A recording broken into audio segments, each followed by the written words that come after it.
Hello नमस्कार दोस्तों, स्वागत है आप सभी का RKFI स्टडी में। दोस्तों, उत्तर प्रदेश पुलिस कांस्टेबल भर्ती 2024 के लिए नोटिफिकेशन जारी हो चुका है। इस बार पुलिस विभाग में बम्पर भर्ती होने वाली है 60,244 पदों के लिए। ये आपके लिए सुनहरा मौका है। इसमें अगर आप सही से तैयारी कर लेंगे तो आपका 101% सिलेक्शन होना तय है। इसमें मैं आपको बताने वाला हूँ शैक्षिक योग्यता क्या है, इसमें एग्ज़ाम पैटर्न क्या रहेगा, फीस कितनी रहेगी, हाइट क्या रहेगी, फॉर्म भरने की प्रारंभ तिथि लास्ट तिथि क्या होगी, सिलेबस भी आपके साथ में इसमें डिस्कस करने वाला हूँ, रनिंग कितनी इसमें कराई जाएगी और सैलरी कितनी मिलती है, ये सारी चीज़ें मैं बताने वाला हूँ आपको। तो इस वीडियो के अंत तक लगे रहिएगा। अगर आपको वीडियो पसंद आए, यूजफुल लगे तो इससे लाइक शेयर और सब्सक्राइब जरूर करिएगा। कमेंट करके एक बार ज़रूर बताइएगा कि वीडियो आपको कैसा लगा। फॉर्म भरने में अगर आपको कोई दिक्कत आ रही है तो कमेंट में बता दीजिएगा, मैं फॉर्म भरने का एक सैंपल भी आपको उपलब्ध करा दूंगा। तो चलिए देखते हैं नोटिफिकेशन में क्या है और ये सारी चीज़ें कैसी हैं। दोस्तों, जैसा कि आप देख पा रहे हैं, 23 दिसंबर 2023 का ये नोटिफिकेशन है, यानी कि आज ही ये नोटिफिकेशन उत्तर प्रदेश पुलिस भर्ती एवं प्रोन्नति बोर्ड द्वारा जारी की गई है। यह विज्ञापन और अन्य सुसंगत जो सूचनाएं हैं वो बोर्ड की वेबसाइट uppb.gov.in पर उपलब्ध हैं, वहां से आप इसे देख सकते हैं।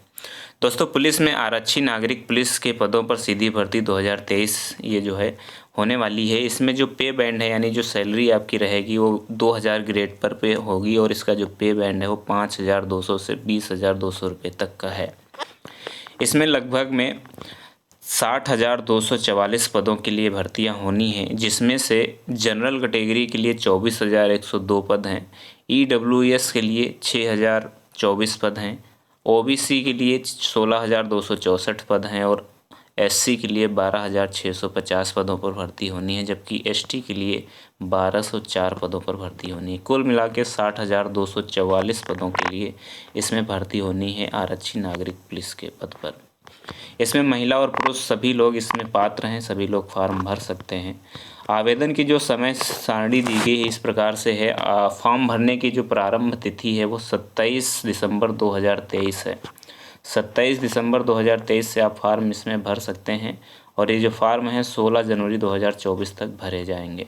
18 जनवरी 2024 तक इन फॉर्म में संशोधन यानी करेक्शन किया जा सकता है। फीस की बात करें तो इसमें आवेदन की जो शुल्क है वो 400 रुपये रखी गई है सभी के लिए। 400 रुपये सभी के लिए, सभी कैटेगरी के लिए रखी गई है। अगर अर्हता की बात करें यानी कि योग्यताओं की बात करें तो भारत का नागरिक हो, इसके साथ ही साथ में इसमें जो शैक्षिक योग्यता की बात की गई है, शैक्षिक योग्यता में आप 12वीं पास होना ज़रूरी है आपका, यानी कि कक्षा 12 यानी 12th उत्तीर्ण होना ज़रूरी है।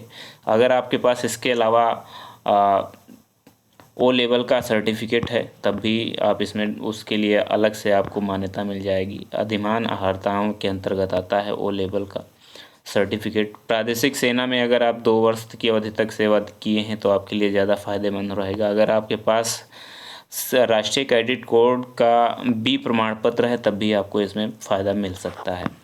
आयु की बात करें तो आयु आपको 1 जुलाई 2023 से 18 वर्ष होनी चाहिए आपकी आयु, और 22 वर्ष की तक इसमें लिया जा रहा है, यानी 18 से 22 के बीच में यदि आपकी आयु आती है तो आप इसमें फॉर्म डाल सकते हैं और अप्लाई कर सकते हैं। आपको जो भी नियमानुसार छूट है SC ST के लिए वो आपको मिलेगी, यानी कि 5 वर्ष की छूट भी आपको मिल सकती है इसमें आयु के संबंध में, उम्र के संबंध में। तो ये थी इतनी जानकारी। लिखित परीक्षा की बात करें दोस्तों तो लिखित परीक्षा जो है 300 अंकों की होनी, यानी 300 क्वेश्चंस होंगे इसमें, और इसकी जो समय अवधि होगी वो 2 घंटे की होगी, यानी 2 घंटे में आपको 300 अंकों का उत्तर देना होता है। इसमें इस लिखित परीक्षा में निम्नलिखित 4 विषय होंगे, जिसमें सामान्य ज्ञान, सामान्य हिंदी, संख्यात्मक और मानसिक योग्यता और मानसिक अभिरुचि और बुद्धि लब्धि एवं तार्किक क्षमता, यानी कि GS रहेगी, हिंदी रहेगी, मैथ रहेगा और रीजनिंग रहेगी। ये 4 सब्जेक्ट के लिए आपको इसमें 300 अंकों का प्रश्न पत्र होगा, 2 घंटे में हल करना होगा। अभ्यर्थियों को लिखित परीक्षा में गलत उत्तर देने के लिए ऋणात्मक अंक प्रदान किए जाएंगे, यानी कि नेगेटिव मार्किंग भी इसमें होनी है। इस लिखित परीक्षा में कुल मिला के 150 प्रश्न होंगे, जिनमें प्रत्येक सही उत्तर के लिए 2 अंक निर्धारित किए गए, यानी कि 300 अंकों का ये परीक्षा प्रश्न पत्र होगा, जिसमें से 150 प्रश्न होंगे और प्रत्येक प्रश्न का जो 2 अंक का होगा। इसमें जो नेगेटिव का मार्क होगा वो 50% है, यानी कि 0.5 पॉइंट का ऋणात्मक अंक आपको प्रदान किया जाएगा। यानी कि अगर आप 2 प्रश्न गलत करते हैं तो आपका 1 प्रश्न जो है सही वाला भी आपका काट लिया जाएगा। दोस्तों, यदि आप लिखित परीक्षा में उत्तीर्ण हो जाते हैं, कट ऑफ में आ जाते हैं, तो उसके बाद आपको डॉक्यूमेंट वेरिफिकेशन और फिजिकल स्टैंडर्ड टेस्ट यानी डीबी और पीएसटी के लिए बुलाया जाएगा, यदि आप लिखित परीक्षा में सफल हो जाते हैं तो। डॉक्यूमेंट वेरिफिकेशन की बात करें तो इसमें आपको प्राप्त कुल अंकों के आधार पर राज्य की जो नीतियां हैं उनके अनुसार जो कट ऑफ होगी, कट ऑफ के बाद में आपको डॉक्यूमेंट वेरिफिकेशन के लिए बुलाया जाएगा। डॉक्यूमेंट वेरिफिकेशन में आपको आपके सभी शैक्षिक प्रमाण पत्र जो आपने लगाए हैं फॉर्म भरते समय, जो भी आपने प्रदर्शित किए हैं उनको रखना होगा, फ़ोटो आदि ये सारी चीज़ें आपको ले जानी पड़ेंगी। शारीरिक मानक परीक्षण दल के द्वारा इसका सारा परीक्षण किया जाएगा। अगर शारीरिक मानक परीक्षण यानी कि फिजिकल स्टैंडर्ड टेस्ट यानी पीएसटी की बात करें तो पुरुषों के लिए जो न्यूनतम शारीरिक मानक होता है वो इस प्रकार से है, जैसे कि ऊंचाई।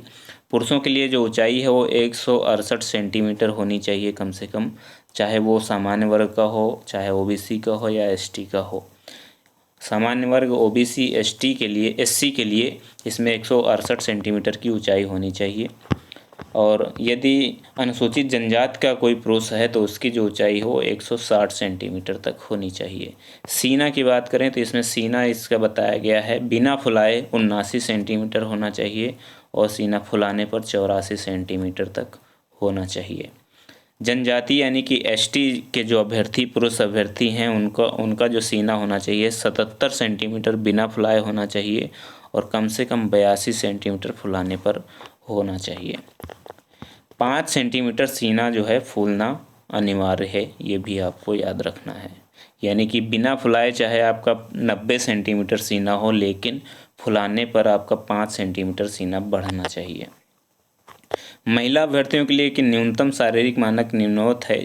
जैसे कि ऊंचाई की बात करें तो महिलाओं के लिए ऊंचाई 152 सेंटीमीटर की होनी चाहिए और अनुसूचित जनजाति की जो महिलाएं हैं यानी एसटी की जो महिलाएं हैं उनकी न्यूनतम ऊंचाई 147 सेंटीमीटर होनी चाहिए। इसमें महिलाओं में सीना की तनाव होती नहीं, इसलिए इसमें वज़न देखा जाता है, तो महिलाओं का कम से कम जो वज़न होना चाहिए वो 40 किलोग्राम होना चाहिए। दोस्तों, अब बात करते हैं शारीरिक दक्षता परीक्षण यानी कि फिजिकल एफिशिएंसी टेस्ट की। इसमें आपको दौड़ से संबंधित क्रियाएं करवाई जाएंगी। इसमें जो पुरुष अभ्यर्थी हैं उनको 4.8 किलोमीटर की दौड़ 25 मिनट में और महिला अभ्यर्थियों को 2.4 किलोमीटर की दौड़ 14 मिनट में पूरी करनी आवश्यक होती है। वे अभ्यर्थी जो विहित समय के भीतर दौड़ पूरी नहीं कर पाते हैं और भर्ती के लिए पात्र नहीं होंगे। यानी कि लगभग 5 किलोमीटर की दौड़ 25 मिनट में आपको पूरी करनी पड़ेगी अगर आप पुरुष अभ्यर्थी हैं, और अगर आप महिला अभ्यर्थी हैं तो आपको 14 मिनट में 2.5 किलोमीटर की दौड़ लगभग में पूरी करनी पड़ती है। अगर हम लंबवत आरक्षण की बात करें तो जो अनुसूचित जाति यानी एससी है, इसमें आपको आयु में छूट 5 वर्ष की मिलेगी। अगर आप एसटी में आते हैं तो 5 वर्ष की छूट आयु में मिलेगी। ओबीसी में आते हैं तब भी आपको 5 वर्ष की छूट मिलेगी, लेकिन यदि आप ईडब्ल्यूएस में आते हैं तो आपको एज में कोई भी छूट नहीं मिलने वाली है।